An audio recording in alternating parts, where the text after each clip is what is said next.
بعتقد انه يعني احنا لما احنا نحن الباقي الغربيه بنذكر هاي المناسبه وهي الكميه من الناس بساعه من هالنوع.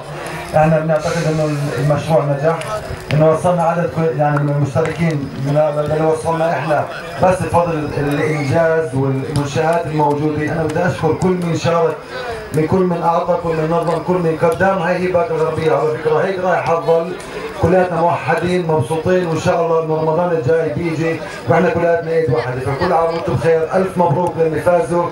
حظا اوفر هيك يعني حظا اوفر يا شريف. كل عام وانتم بخير، عاشت باقي الغربيه وعاش اهلها بس بالفرحه من ان شاء الله. يعطيكم العافيه. الحقيقه دوري كأس رمضان مميز جدا في اخلاقه وفي قدره اللاعبين. صدق بكى هناك لعبات جدا جدا ممتازه من ناحيه مستوى ومن ناحيه اخلاق. احنا لحد اليوم بنشعر بعدنا في احتفال كروي لاهل باكا. ان شاء الله انه ربنا بعيد رمضان علينا في العز وفي القدره ان نكون في الطاعات ان شاء الله. صدق قائمين على الدوري ناس مميزين جدا، من اخونا فادي، من اخونا محمد، من اخونا احمد. كل احترام لهم، مجهود جبار جدا. مباريات صعبه. تعال نقول انه في فرق اللي طول الوقت بكت بدها تحاول انها تبقى متميزه وتوصل لمراحل اخرى اللي رفع من مستوى الدوري. بنتامل ان الدوريات دائما تظل في هذا المستوى. وصدق شكرا، وكل عام وانتم في الف خير، وان شاء الله انه ربنا بيعيد علينا في الصحه وفي العافيه.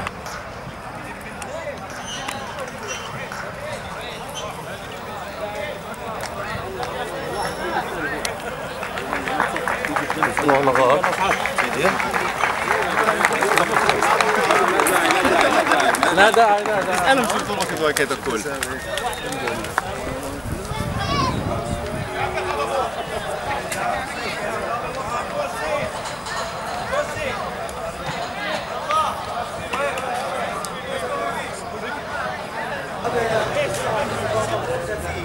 ربع ساعة في التعادل. راح يحل حسين اسماعيل الخامس ولا التعادل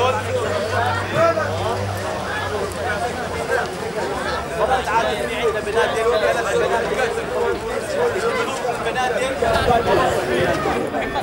بدل مسابقة قدم يا وليد.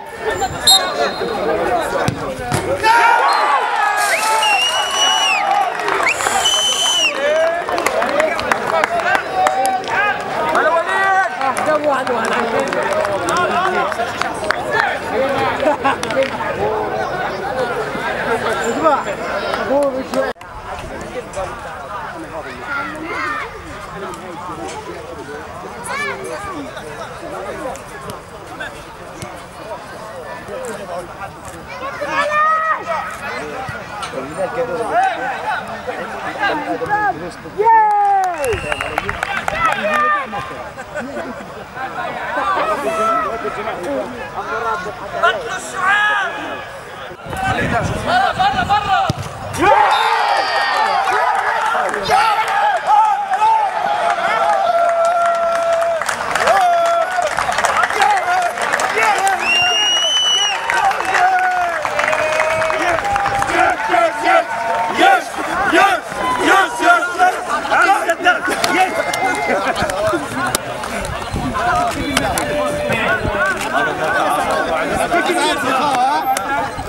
Yes!